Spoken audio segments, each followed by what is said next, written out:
Hola, buen día a todos, todas. Eh, bueno, estamos en la última charla del ciclo de conferencia de astronomía. Prometemos que esta es la última.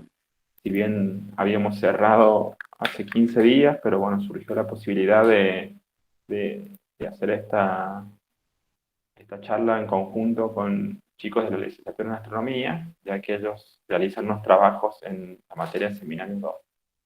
En el día de hoy estarán presentando Daniela Calvo, determinación de parámetros de alta precisión, Vanessa Rivero, técnicas geodésicas espaciales y su aplicación en astrometría, y Carlos Taglioretti con galaxias con núcleos activos.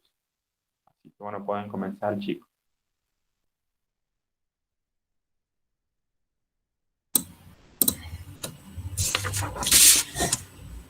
Hola a todos, no sé si se ve la presentación ahí. Sí se ve.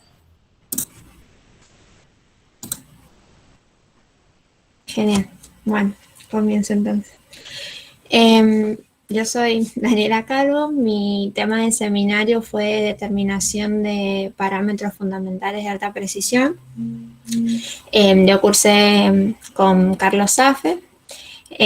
Para empezar, bueno, habría que recordar primero cuáles son los parámetros fundamentales de una estrella. Estos son temperatura efectiva, metalicidad, gravedad superficial y velocidad de microturbulencia. Los parámetros, determinar de los parámetros estelares con alta precisión es de mucha importancia en la astronomía porque de ellos se desprenden datos como radios, masas, patrones químicos detallados, etc.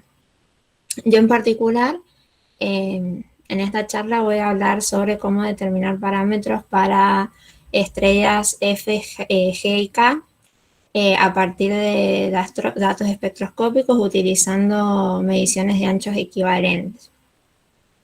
Existen otras maneras de obtener estos parámetros, pero yo solamente me voy a centrar en este método. Primero vamos a empezar recordando qué es la metalicidad.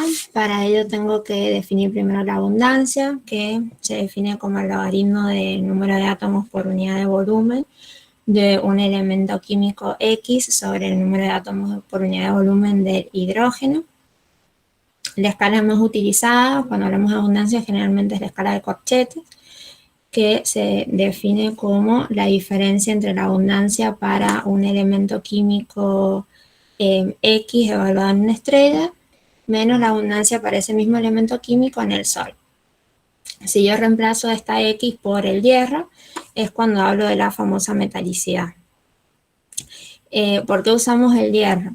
En astronomía generalmente cuando hablamos de metales nos referimos a todos aquellos elementos químicos que no son ni el hidrógeno ni el helio. El hierro no es el elemento más abundante en las atmósferas, pero sí es el que tiene mayor cantidad de líneas visibles. Por eso que lo usamos como un indicador de metalicidad. Bueno, como yo dije, me voy a centrar en la determinación de parámetros fundamentales utilizando mediciones de anchos equivalentes.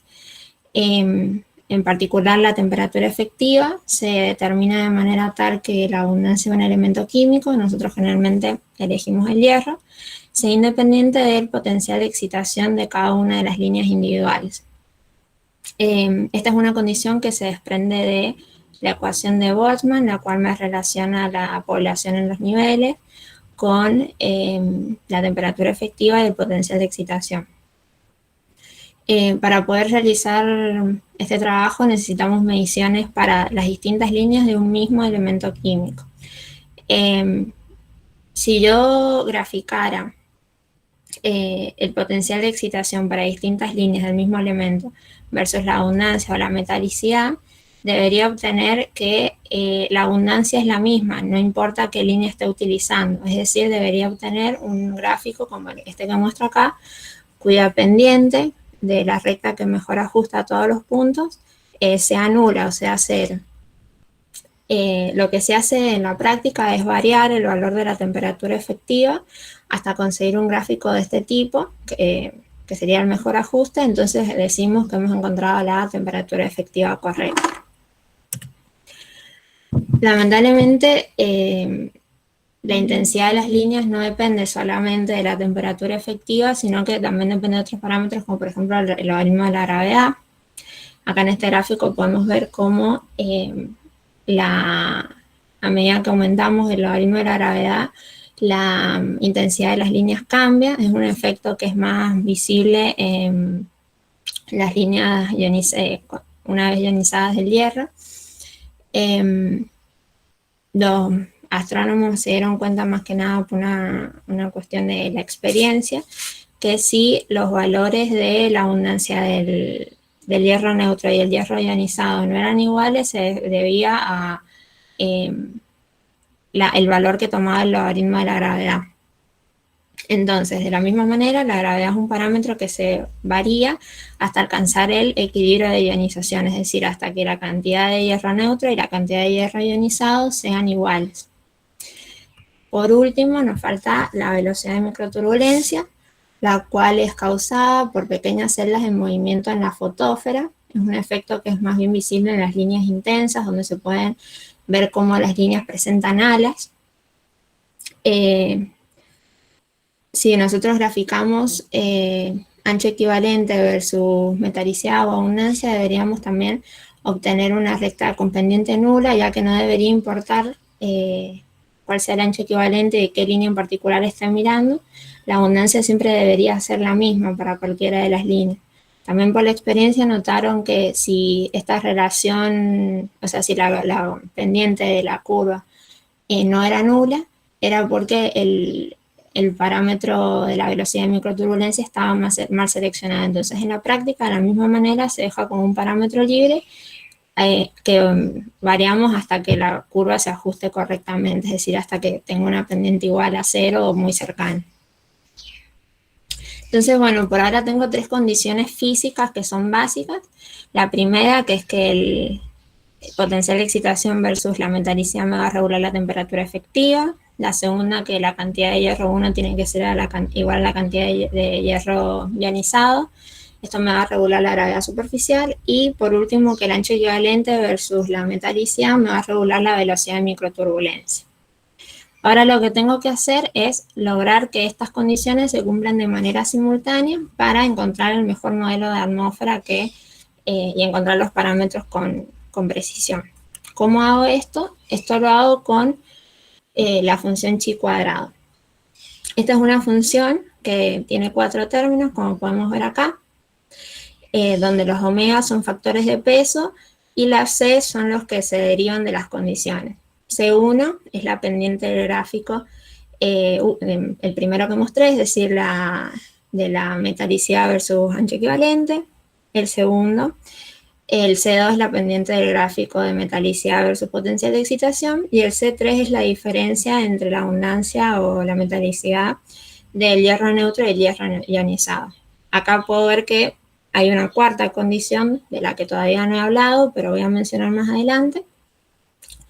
Pero por ahora nos vamos a quedar con estas 3.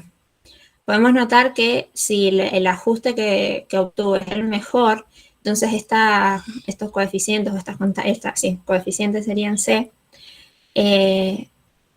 van a ser mínimos. Entonces, si son mínimos, lo que estoy logrando es que la función chi cuadrado sea mínimo. Y si se cumplen simultáneamente, entonces estoy obteniendo el mejor ajuste.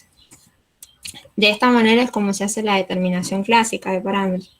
Es decir, yo voy a proponer ciertas condiciones iniciales, es decir, le doy un valor de temperatura efectiva, logaritmo de la gravedad, metalicidad y velocidad de microturbulencia, me fijo, ¿satisfacen estas 4 condiciones? Si la respuesta es sí, entonces encontré la solución. Si la respuesta es no, entonces tengo que volver a iterar y para eso propongo nuevos parámetros iniciales. Esto lo hace el método de Downhill, que es un algoritmo que se encarga de minimizar funciones de varias variables. Como se imaginarán, este es un proceso que es muy largo porque hay que iterar varias veces para encontrar la solución final. Y hacerlo a mano, bueno, es tedioso y conlleva mucho tiempo. Entonces ya existen métodos para hacerlo de manera automatizada, sería. Como por ejemplo el programa FUMPA, que determina parámetros fundamentales de estrellas tipo solar a partir de anchos equivalentes del hierro. La solución que encuentra FUNPAR debe verificar las 4 condiciones. Es en este programa donde se agrega la cuarta condición, que es una condición de consistencia interna. E internamente trabaja con otros 2 programas, que son el MOVE y el ATLAS. Lo que hace FUNPAR básicamente es de vuelta.Nosotros le damos los valores iniciales. FUNPAR trabaja con un patrón escalado al Sol. El programa ATLAS da el nuevo modelo de atmósfera. MOVE nos da las nuevas abundancias. Luego verifica, cumple las 4 condiciones, es decir, minimiza chi cuadrado. Si la respuesta es sí, bueno, ya está, joya, encontré la solución. Si la respuesta es no, tengo que volver a iterar. Generalmente, o sea, obviamente esto va a depender de los valores iniciales que les dé y qué tan cercano esté a la solución final, pero son unas 70, 80 iteraciones las que tiene que realizar. FUNPAR internamente trabaja con algo que se llama un método diferencial que está basado en las curvas de crecimiento. Recordamos, las curvas de crecimiento son las que relacionan la abundancia con el ancho equivalente. Acá, por ejemplo, está graficada una curva de crecimiento teórica para una línea en particular. Dentro del FUNPAR, el programa que se encarga de calcular las curvas de crecimiento es MOVE. Yo a MOVE le doy el ancho equivalente que medí en el espectro. Él calcula la curva de crecimiento y me da como resultado la abundancia. Si yo quisiera encontrar una fórmula que aproxime la curva de crecimiento, tendría que encontrar una relación, digamos, entre el ancho equivalente y la abundancia. Esto lo puedo realizar utilizando una aproximación de líneas débiles y la ecuación de Boltzmann. Utilizando estas 2 condiciones voy a obtener una ecuación como esta que está acá, que depende de varios parámetros, donde D es este parámetro que está acá, que depende, bueno, de la población de los niveles, etc. El A, que es la abundancia, la longitud de onda, este término que depende de esta F, que es la fuerza de oscilador, θ, que depende de la temperatura efectiva, el potencial de excitación y el coeficiente de absorción. Si yo ahora tomo esta ecuación o esta función y la calculo para la misma línea, pero para 2 estrellas diferentes, es decir, la estrella que me interesa a mí estudiar y una estrella cualquiera de referencia, generalmente es el Sol. Y calculo esta ecuación para cada una de ellas y las resto entre sí y aplico, bueno, las propiedades del logaritmo, voy a obtener esta ecuación que está acá abajo. En esta ecuación, como podemos ver, introduje ahora nuevos parámetros, que cada uno de estos parámetros trae consigo sus errores, ¿no? Como la abundancia de la estrella 2, la temperatura de la estrella 2, el coeficiente de absorción, etc. Sin embargo, me puedo dar cuenta que hay 2 términos que ya no están, que son el logaritmo de la longitud de onda y el término que contiene la fuerza de oscilador. Y esto es una gran ventaja, porque si yo hago propagación de errores de la primera ecuación y de la segunda, voy a notar que a pesar de que introduje nuevas variables con nuevos errores, sigue conviniendo usar esta, porque es tan grande el error que introduce la fuerza de oscilador, que es mejor trabajar sin utilizarlo. Si yo además elijo 2 estrellas que sean muy parecidas entre sí, como es el caso de estrellas binarias, con componentes similares, estos últimos 2 términos también se me van. Entonces ya tengo 2 ventajas grandes de este método diferencial. Bueno, yo acá en particular puse que estoy trabajando en lo que fue, bueno, mi beca SIN, también con Carlos Zaffe, en la determinación de parámetros de un sistema binario, el sistema HE 106-515, en el cual la componente primaria tiene una estrella de 9 masas, un planeta de 9 masas Júpiter. El objetivo, digamos, del trabajo que ya se hizo, en realidad ya está publicado, es encontrar la marca química de formación del planeta. Yo lo que estoy haciendo es replicarlo, estoy en la etapa de las primeras iteraciones de FUNPAR. Y bueno, nada, quería contarles eso como para qué puede servir todo este tema del que estoy hablando. bueno, acá dejo las referencias por si a alguien le interesa, y bueno, más o menos quería resumir un poco los temas que estuvimos viendo en este seminario. Vimos un par de cosas más, pero bueno, el tiempo también tenía que ser acotado. Así que gracias, y si alguien quiere preguntar algo, los escucho. Bueno, no sé si alguien tiene alguna pregunta, si la quiere decir o la escribe directamente en los mensajes.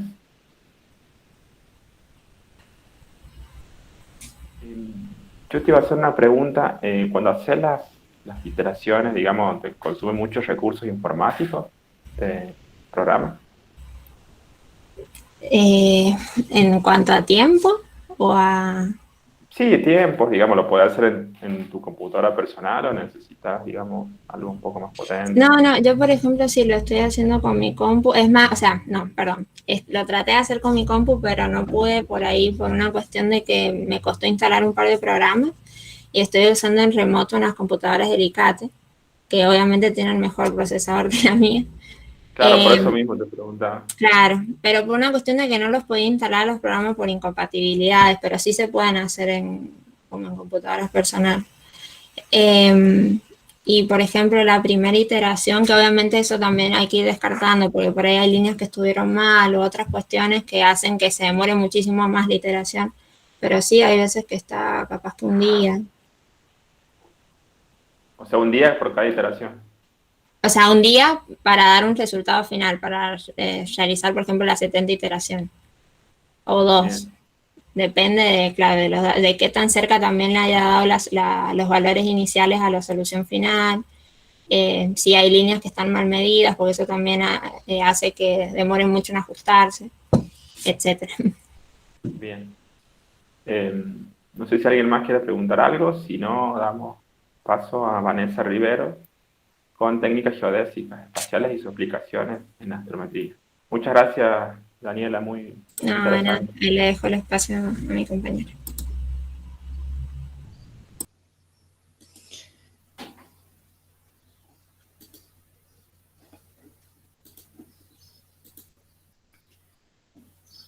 Hola, ¿se ve la presentación?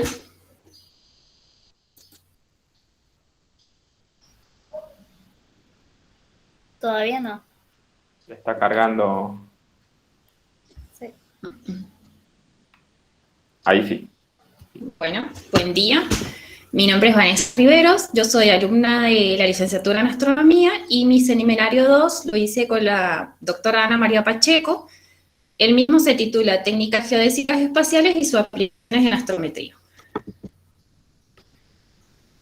¿Por qué las técnicas geodésicas espaciales? Estas técnicas espaciales modernas han permitido grandes avances en el estudio de la rotación de la Tierra.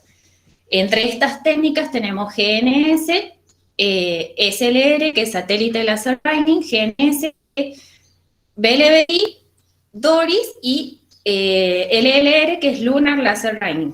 Estas técnicas, en el año 2000, en una asamblea con la Unión Internacional Astronómica y la Unión Internacional de Geofísica y Geodesia, permitieron redefinir los sistemas de referencia, tanto terrestres como celestes. El objetivo de este seminario fue la comprensión y la diferenciación de cada una de estas técnicas con sus respectivas aplicaciones, tanto astrométricas como geodésicas.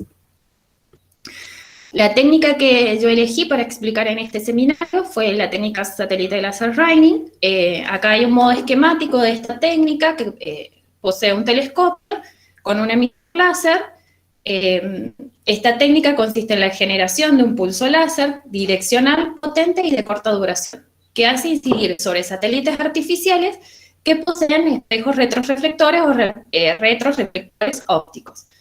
Este pulso es reflejado en retorno y es detectado por el mismo telescopio y se obtiene así una medida del doble de la distancia de satélites.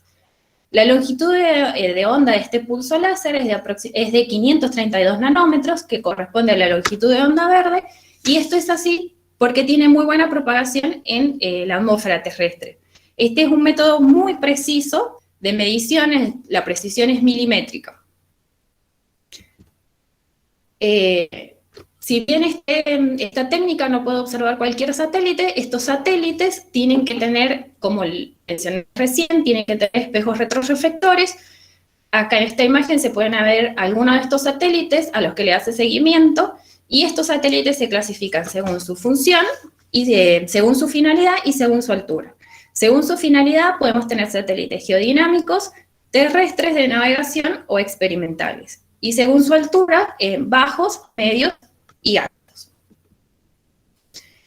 Las aplicaciones de esta técnica son variadas, no solo le sirve a la astronomía, sino a otras ciencias como la geofísica y la geodesia, y algunas más.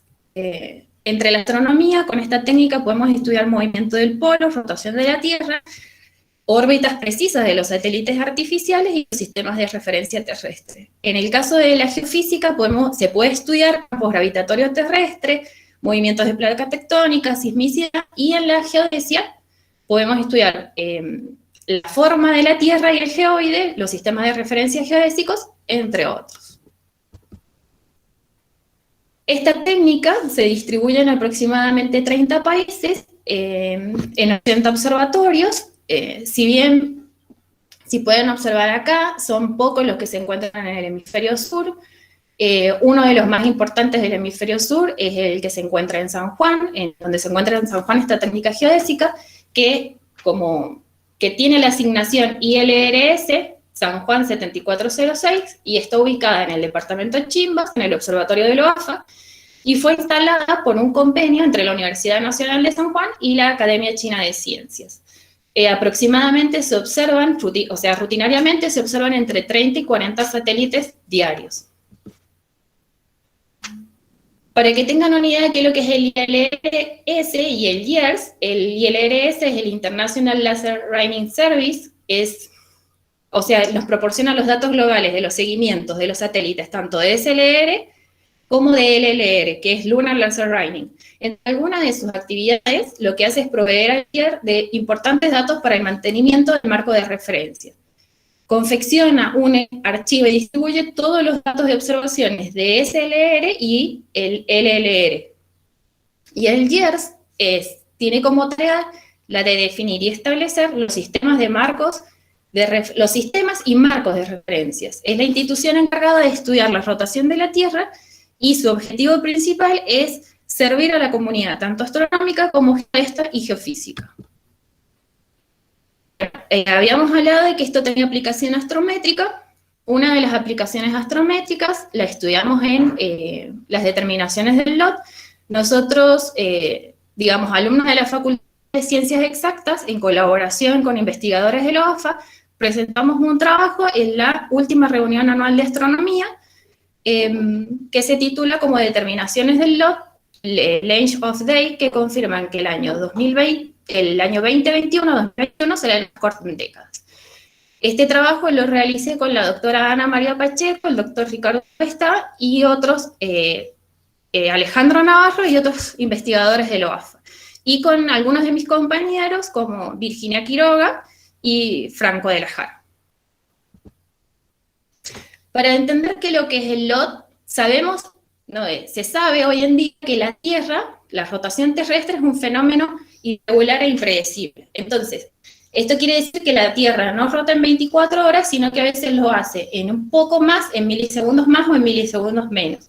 Entonces, esto hace que el periodo del día cambie con el tiempo. El LOT es la diferencia entre la duración del día determinada astronómicamente y los 86.400 segundos determinados por el tiempo atómico internacional. Lo que se venía observando es que desde el año 2020 se viene registrando una constante disminución en esta longitud del día. Algunos de los resultados que obtuvimos se muestran acá. Nosotros en este trabajo construimos una serie de tiempo del LOT. La técnica que utilizamos para obtener este observable fue la técnica SLR, que es la Satellite Laser Rhyming, en un periodo que corresponde de 10 años. Iniciamos desde el 1 de enero del 2010 al 30 de junio del 2021, o sea, serían 10 años más 6 meses que le correspondan al 2021. Y se han analizado los valores anómalos y los posibles fenómenos que lo causaban. Esta es la serie de tiempo, tenemos una construcción en años y el lot en milisegundos. Si ustedes observan en esta gráfica, en rojo está graficado el lot, los puntos azules corresponden a los mínimos de este lot y las líneas gris, los promedios por año del lot. Obtuvimos como una de las conclusiones es que el lot presenta mínimos, y estos mínimos están bien determinados en puntos azules. El mínimo, uno de los mínimos que habíamos obtenido era este del 2010, de julio del 2010, pero cuando observamos el año 2015 habíamos encontrado esta depresión en mínimo. Primero pensamos que era un error de medición, pero luego analizamos toda esa semana, el observable de toda esa semana, y encontramos de que no era error de medición, sino que el lot se había comportado de manera anormal en estos días. Fue una semana. Si miran, este lot es de menos 0,5 y este corresponde a menos 57.3 milisegundos, 100 veces menos que el anterior. Y acá hay una gráfica de la serie de tiempo del 2020-2021, que acá corroboramos que el 2021 estaba siendo mucho más corto que el 2020. Entre los resultados que obtuvimos en este trabajo se detallan en la siguiente tabla. Si pueden observar los promedios del lot, a partir del año 2016 se viene viendo que esta de lot va disminuyendo. ¿Qué quiere decir que el lot vaya disminuyendo? Que la aceleración de la Tierra ha aumentado en estos últimos 2 años. ¿Qué conclusiones obtuvimos de este trabajo? En julio del 2010 se encuentra un mínimo en la curva que es de menos 0.57 milisegundos, lo que implica una aceleración a la velocidad de rotación. Esto nosotros vimos en otros trabajos de la literatura que justo en este periodo de julio del 2010 había habido una secuencia de terremotos en todo el planeta que habían sido bastante seguidos entre fines de junio y principios de julio. El mínimo más destacable, que es el que le mostré que estaba en esa depresión, que se corresponde al julio del 2015, ese corresponde al fenómeno del Niño, que como se sabe es un fenómeno producido por el calentamiento global, el calentamiento climático relacionado con el calentamiento del Pacífico. Este fenómeno del Niño tiene la particularidad que fue el más intenso registrado en toda la historia. También se observa un incremento secular en el lot luego de que cayera en esa depresión el lot, se fue aumentando hasta comienzos del año 2016. Esto lo que provocó fue un retraso continuo en la rotación terrestre. Además, en los promedios del lot por año se observa una disminución desde aproximadamente 2016, como les comenté recién, siendo el 2021 más corto que los anteriores. Los valores mínimos del lot muestran una periodicidad en los meses de julio y agosto de cada año. Esto se interpreta como que en estos periodos coincide con los desplazamientos atmosféricos irregulares y las variaciones estacionales. Estos fenómenos producen desequilibrios entre los distintos hemisferios terrestres y estas variaciones muy pequeñas que se relacionan en gran parte con cambios en el momento angular de la atmósfera. Finalmente, se puede concluir que las anomalías del lot son causadas por muchos factores. En este trabajo se muestra que los fenómenos naturales, tanto los terremotos como los huracanes o los ciclones, afectan directamente a la duración del día. En azul les resalté que si bien la velocidad rotatoria y el lot son esencialmente de naturaleza imprevisible, porque aún no se conoce completamente en la actualidad los mecanismos que los generan. Bueno, como les comenté, este trabajo fue presentado en la reunión anual de astronomía, lo hicimos en formato póster, y la sorpresa que nos llevamos es que de todos los trabajos presentados por los alumnos, de las 3 facultades, tanto de Córdoba como La Plata y San Juan, este trabajo se llevó la primera mención en el área de astrometría. Bueno, muchas gracias por su atención.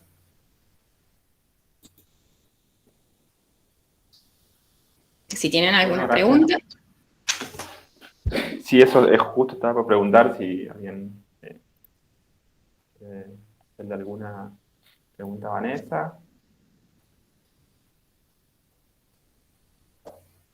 Bueno, si no hay nadie, ahí está Juan Emiliano, levantó la mano. Si tenés micrófono, Juan, si Hola. no, bueno, sí. Sí, no sé si se escucha ahí. ¿Sí? Sí.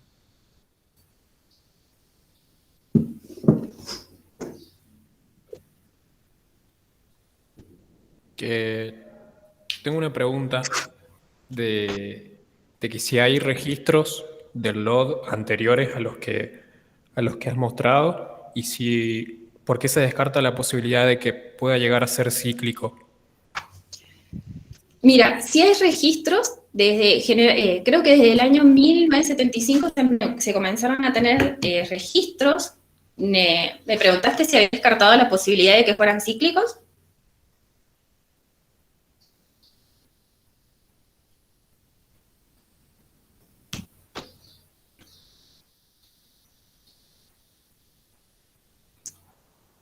Emiliano.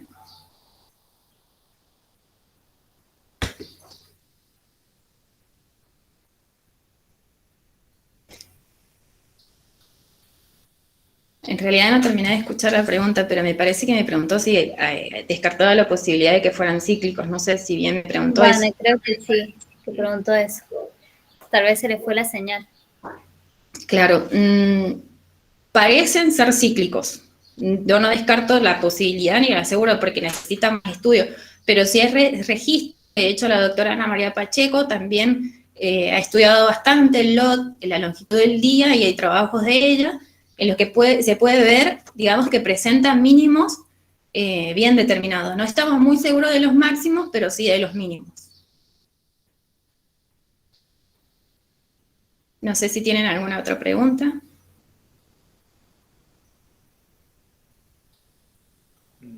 Bueno, como Mariela.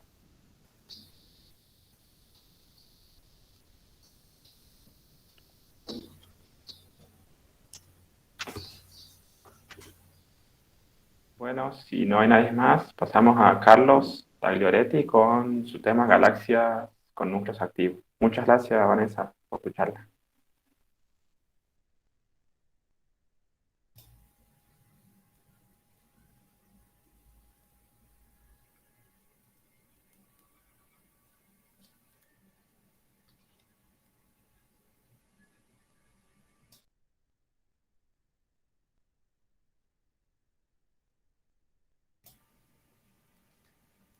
Vanessa, todavía está la presentación.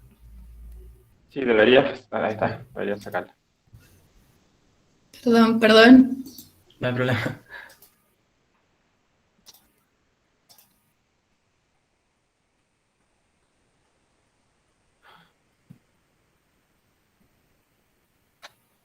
Ahí tendrías que ponerla en pantalla completa. Sí.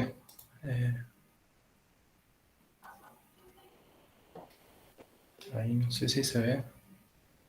No, se sigue viendo el editor.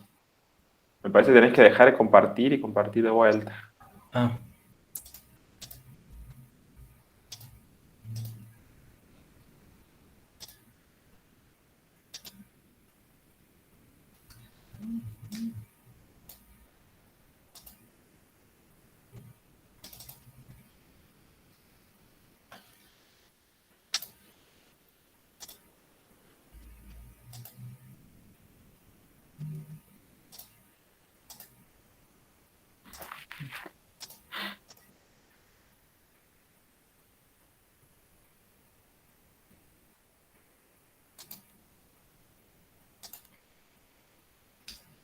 no, se sigue viendo el editor. Sí. A ver.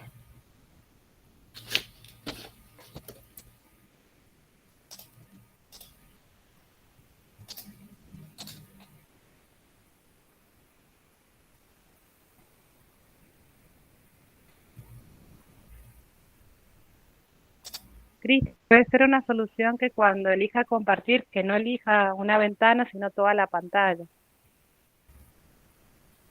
Sí, también, pero debería poder funcionar mostrando solo la pantalla. Si no, bueno, prueba eso. Poner toda la... Compartir Sí. tu pantalla y...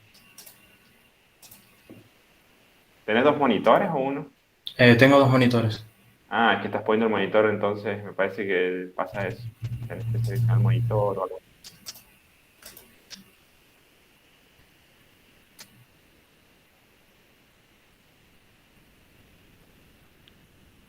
Ahí creo que se ve. Sí, tenés... Sí está la barra abajo, pero...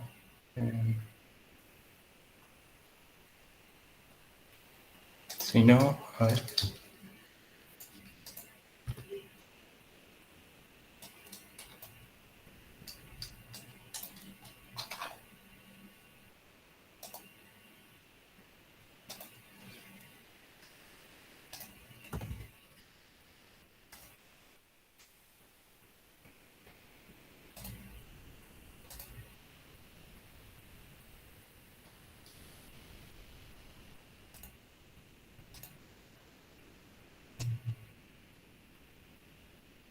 No, se sigue viendo igual.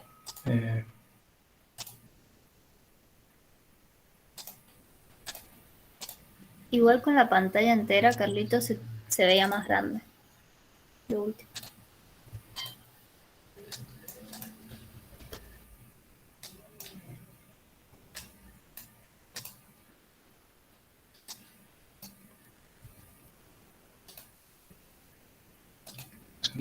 Ahí. Perdón. Disculpen esa interrupción. no hay problema. Mi nombre es Carlos Taglioretti. Mi profesor guía es Emilio Donoso. Y el tema de esta presentación va a ser galaxias con núcleos activos, particularmente enfocado a las características observacionales de este tipo de objetos. Por empezar, vamos a definir qué es un AGN.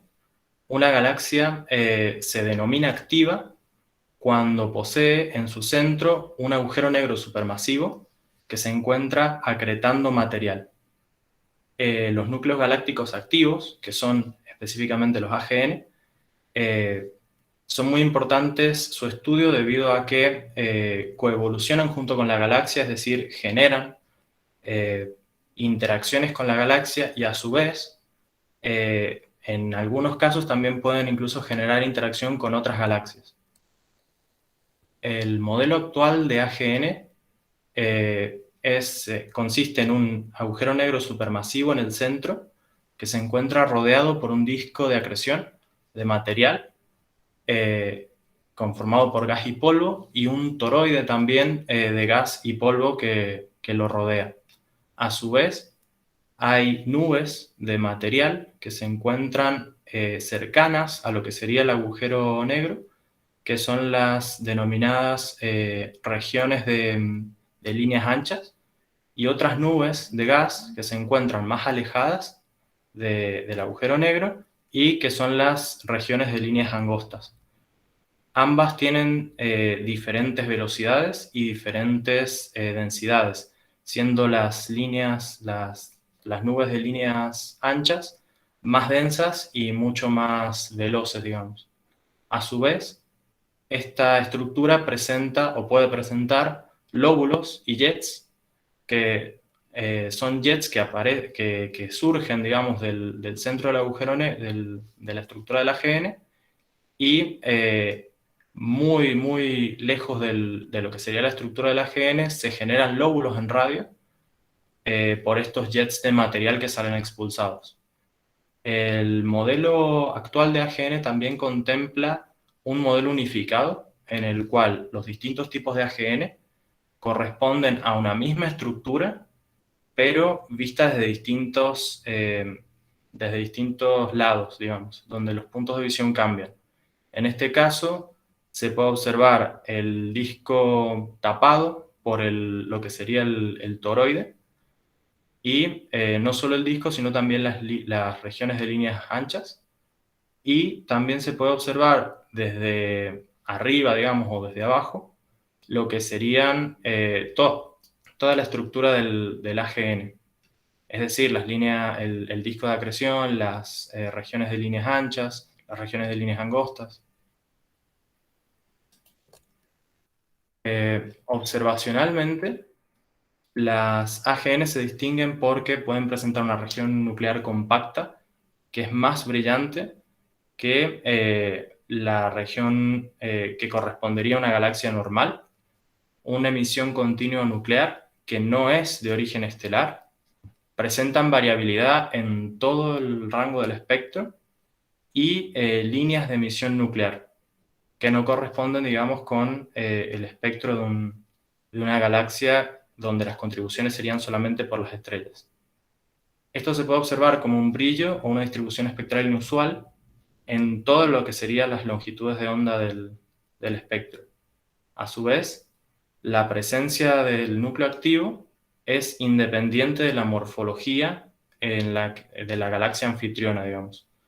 Se puede estimar hoy en día que la gran mayoría de las galaxias poseen en su centro un agujero negro supermasivo, pero para que éste conforme lo que sería un AGN, es decir, para que sea activo, tiene que estar acretando material. Actualmente se cree que solo un 2% de las galaxias se encuentran acretando material en un agujero negro supermasivo central, es decir, que están activas.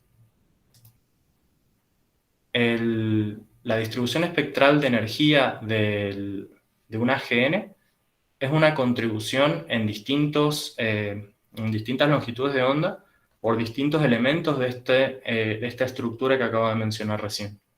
En particular, estaría lo que sería en celeste, indicado o sea, el espectro de una galaxia elíptica común. A su vez, se encuentra la contribución intrínseca de AGN, una contribución por un disco de acreción, una contribución debido a la corona del AGN y particularmente del toroide en infrarrojo. Algunos aspectos en el óptico sería un continuo nuclear, que es particularmente detectable si la visión del disco se encuentra disponible, digamos. Es decir, si no está tapado por lo que sería el toroide de gas y polvo, que impide gran parte del paso de la radiación en el óptico. A su vez también presenta líneas de emisión anchas y angostas, generadas por estas nubes que había mencionado anteriormente. En rayos X es un continuo generado debido a scattering, es decir, desviación, digamos, de fotones, en el jet y en la corona del disco. Y algo muy característico de los rayos X en AGN es que presentan una línea de emisión de hierro muy marcada. En el infrarrojo es un continuo visible, principalmente si se encuentra obstruido lo que sería la visión del óptico. Es decir, este infrarrojo, esta radiación que se ve en infrarrojo de un AGN, se debe principalmente a energía de alta energía, o sea, a fotones de alta energía que interactúan con el material del toroide y pierden parte de su energía, y por eso se remiten en infrarrojo. A su vez, en radio es una emisión en continuo, principalmente proveniente de lo que son los jets o lóbulos, y estas estructuras pueden tener diferentes morfologías. En este caso se puede observar una galaxia que se ve en distintas longitudes de ondas. Esta es la imagen compuesta. Acá sería la parte de radio, la contribución de rayos X y la contribución en el óptico. En rayos X, estos se encuentran presentes en la gran mayoría de AGNs y poseen una gran capacidad de penetración de la materia. Por ello, las muestras de AGN determinadas por medio de rayos X tienen un alto grado de confiabilidad y permiten determinarlas con muy alta precisión. Estos rayos X se generan principalmente en lo que es la corona y la parte interna del disco de acreción por un efecto Compton, donde los fotones son acelerados y por electrones libres de alta energía, los fotones son acelerados y son reemitidos como radiación X. A su vez, el disco también puede reflejar parte de esta radiación X y se encuentran acá los distintos componentes de la radiación X observada en un AGN. Está la parte debida a la reflexión, que es la verde, la línea de hierro en rojo, un absorbedor que se debe al gas caliente y un exceso en la parte blanda, digamos, de lo que serían los rayos X, debido principalmente a radiación proveniente de la corona. A su vez, como había mencionado anteriormente, una de las características más importantes en rayos X es la presencia de la línea K-alfa de hierro a 6.4 electronvolt debido a fluorescencia. Esto quiere decir que son fotones que provienen de la interacción con la capa K del hierro, que al hacer un salto de energía entre el nivel 2 al nivel 1, liberan este fotón de alta energía.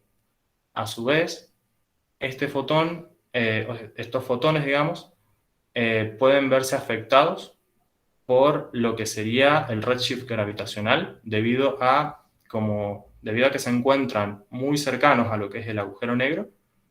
La presencia del agujero negro distorsiona el espacio alrededor y genera un redshift de estos fotones. Acá se puede estudiar, de acuerdo al perfil de la línea de hierro, se puede estudiar la rotación, digamos, que tiene el agujero negro. En rojo se indica lo que sería un agujero negro sin rotación, y en azul un agujero negro que está rotando a altas velocidades. En el óptico y en ultravioleta se caracterizan en diferentes tipos. Lo que sería un tipo 1, o galaxias que se encuentran, AGNs que se encuentran obscurecidas, es decir, tapadas. Al revés. Tipo 1 son galaxias no obscurecidas. Estas presentan un exceso en el continuo y líneas de emisión tanto anchas como angostas. En el tipo 2 se trata de AGN obscurecidas, es decir, tapadas por lo que sería el toroide. En este caso solamente se presentan líneas de emisión angostas, y si se le resta, digamos, la contribución de la galaxia huésped, por lo general el continuo resultante suele ser muy, muy poco perceptible. A su vez, comparado con el espectro, digamos, de una galaxia normal, en este caso una galaxia roja, que presenta líneas de absorción, en el caso de las galaxias AGN, por lo general no presentan líneas de absorción, a menos que la contribución, digamos, del AGN en la distribución espectral de energía sea muy baja. En esos casos puede haber un AGN presente, pero al ser una contribución muy baja, no se puede detectar porque la contribución de la galaxia huésped es mayor. En el óptico y en ultravioleta se encuentra una gran cantidad de líneas de emisión, entre las que se destacan lo que serían las líneas de Balmer del hidrógeno, las líneas de helio 2, que en este caso son las denominadas permitidas, que se deben a recombinación de fotones con electrones. Y a su vez también están las líneas prohibidas, que son todas aquellas entre corchetes. Prohibidas hace referencia a que son de muy baja probabilidad, y estas se deben a colisiones térmicas. Las más importantes serían oxígeno 3, nitrógeno 2, silicio 2. Estas líneas se encuentran en gran cantidad en lo que serían los espectros en óptico de las galaxias AGN. Una de las dificultades, o de las mayores dificultades, es que al ser una gran cantidad de líneas, algunas pueden estar mezcladas. Incluso también la misma galaxia, si se encuentra en un proceso de formación estelar, esto puede generar líneas también de emisión que pueden confundirse, digamos, con las líneas de un AGN. Para diferenciar lo que sería una galaxia AGN de una galaxia formadora de estrellas, lo que se hacen son los diagramas BPT, que constan en la razón de líneas. Se comparan líneas, características del AGN y características de formación estelar, y se definen áreas, en este caso la línea de Keeling y la línea de Kaufman, que separan las regiones de formación estelar, las regiones compuestas, y las regiones que corresponden a galaxias AGN puras, digamos. En el infrarrojo se consideran longitudes de onda entre 700 nanómetros a 1 milímetro. En este caso, como ya había mencionado, se trata de luz reprocesada, es decir, luz que se genera, fotones que se generan en la región interna del disco de acreción, que a su vez son reflejados, o sea, son transportados, digamos, a lo que sería el toro, y a nubes de gas que se encuentran más lejanas, y de ahí son absorbidas y reemitidas en una longitud de onda menor. Unos parámetros característicos, digamos, de las AGN en infrarrojo es la presencia de silicatos, que son líneas de absorción que son predominantes cuanto más luminosa en infrarrojo es la galaxia, y moléculas de hidrocarburos aromáticos policíclicos que correlacionan inversamente con la potencia de AGN, es decir, mientras más potente es el AGN, mayor energía tiene, y por lo tanto estas moléculas, que son muy frágiles, tienden a degradarse, digamos. Por último, en radio, es una de las partes más interesantes porque presenta estructuras en el continuo que pueden ser tanto compactas como extendidas. En el caso de las compactas, tienden a presentar espectros más planos, mayor variabilidad, y casi no presentan lóbulos o jets, o estructuras mucho más extendidas en las que la galaxia huésped es un puntito, digamos, en el centro de esta estructura, y lo predominante son los jets y los lóbulos. Estos lóbulos y jets pueden tener distintas morfologías y se los puede clasificar de acuerdo a la potencia que tienen tanto los lóbulos respecto de los jets. En algunos casos los lóbulos son predominantes respecto de los jets, y en otros casos los jets son predominantes respecto de los lóbulos. Todo este continuo, digamos, en radio se genera debido a radiación sincrotrónica.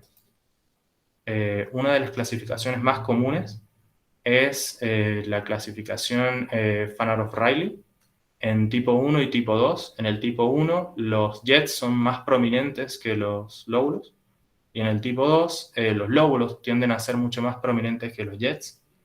En este caso, la potencia que se considera como referencia es la potencia en 1.4 GHz, que tiene que ser de 10 a la 25 watts. Ese es como el límite que marca si es potente o no en radio. Y la fuente, digamos, de todo este continuo y toda esta emisión es radiación sincrotrónica, es decir, partículas cargadas que se encuentran moviéndose a una determinada velocidad y se encuentran con un campo con un campo magnético que desvía su trayectoria, y en la misma dirección, o sea, en la dirección perpendicular al campo magnético, generan una especie de órbita helicoidal, donde cuando uno se encuentra en la línea de visión cuando la línea de visión se encuentra en la misma dirección que la velocidad de la partícula en ese momento, se emite un pulso de energía que uno puede percibir. Esto si se trata de partículas no relativistas. Cuando se trata de partículas relativistas, los pulsos de energía que uno percibiría de las partículas se conforma en un continuo. La potencia para una partícula relativista tiene esta ecuación, donde no depende, ya que es una dependencia de la cuarta, con la carga. No depende de la carga, es decir, es igual para fotones, para electrones que para protones, pero la diferencia se encontraría en la dependencia de la masa. Es decir, dado que los protones son mucho más pesados que los electrones, la componente de la masa al cuadrado hace que su contribución a la potencia de la radiación sincrotrónica sea ínfima en comparación con la de los electrones. Por eso se considera solamente la componente producida por los electrones. A su vez también depende de lo que sería la potencia del campo magnético y la velocidad de las partículas. Esto genera un continuo donde hay una región de autoabsorción, debido a que las partículas viajan prácticamente a la misma velocidad que de la luz, pueden autoabsorber los fotones que generan, y esto genera una región de absorción. Y la otra parte es lo que se emite, digamos. Esto sería un resumen, digamos, de toda la emisión, digamos, de las AGN en distintas longitudes de onda. Y por último, agradecer su atención.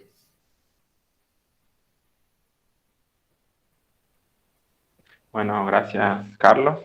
¿Alguien tiene una pregunta que le quiera hacer?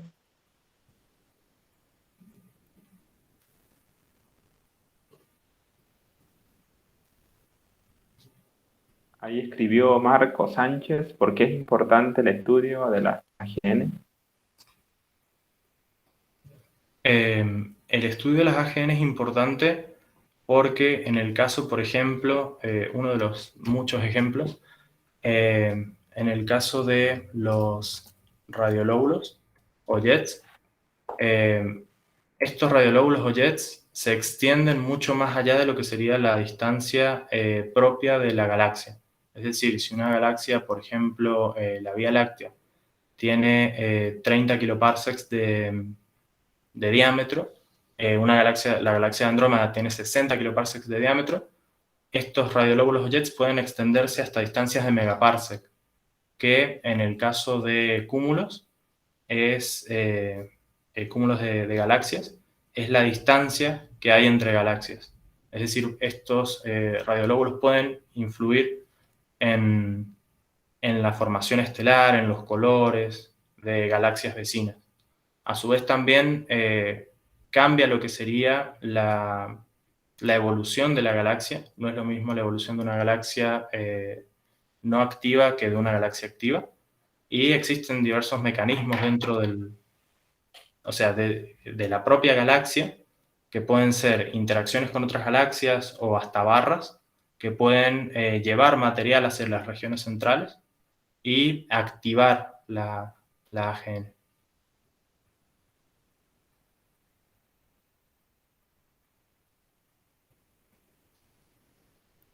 ¿Alguien más quiere preguntar algo? Si no, bueno, le damos gracias, Carlos. Ahí hay otra pregunta de Marco y de Juan. Marcos dice: en estos agujeros negros supermasivos, ¿qué tienen las galaxias en su centro? ¿O qué tienen? ¿Les benefician en algo? Digamos, o sea, ¿qué le aporta el agujero negro a esta galaxia? En realidad, el agujero negro supermasivo central, no sé si aporta a la galaxia, pero se cree que la gran mayoría de las galaxias posee uno, y esto claramente afecta lo que sería el potencial gravitatorio de la galaxia. A su vez, hay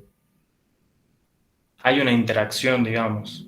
No sé si las beneficia a las galaxias huéspedes, pero sí afectan su evolución.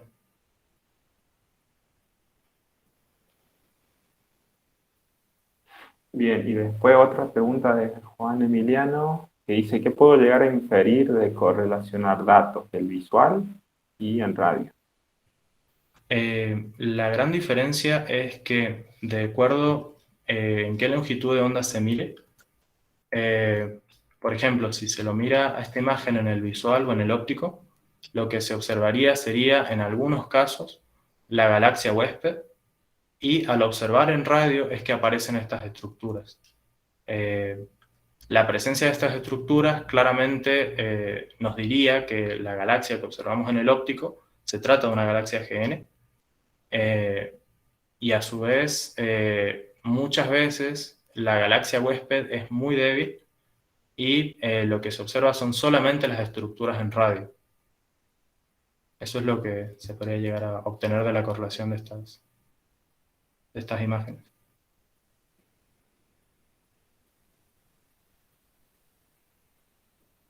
Bueno, no hay más preguntas, parece. Ahí dejamos el formulario para que noten la asistencia. Y bueno, no sé si alguien de la materia Seminario 2 quiere hacer algún cierre o algo parecido.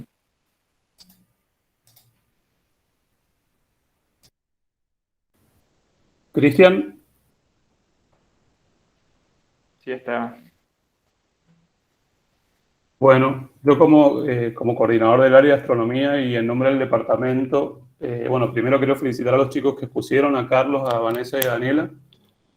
Lo hicieron muy bien. Ustedes, bueno, como saben, o algunos no sabrán, ahora una condición de acuerdo a la nueva reglamentación de los seminarios, una condición para obtener la boleta es presentar el trabajo de manera pública en una exposición, que es lo que han hecho los chicos.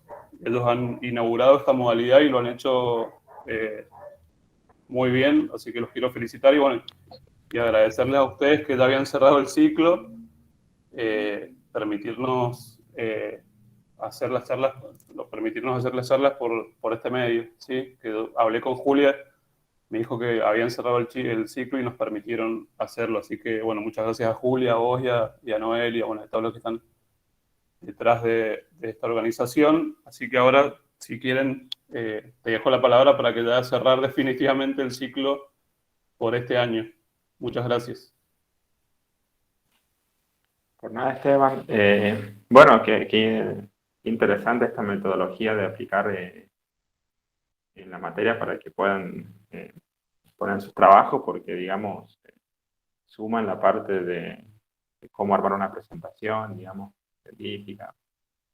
Creo que en ese lado es una idea interesante.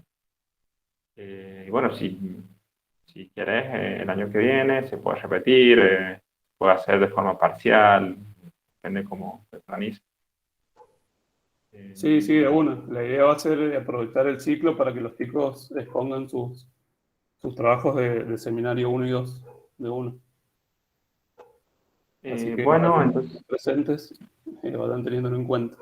ajá. Bueno, entonces, si nadie tiene más, vamos a cerrar acá el año de las charlas, del ciclo de astronomía, y bueno, los invitamos el año que viene, que quizás estemos nosotros, no sé quién lo organizará, pero bueno, supongo que seguirá el espacio. Bueno, no se olviden de anotarse en la asistencia y seguramente luego se armará el tema de los certificados.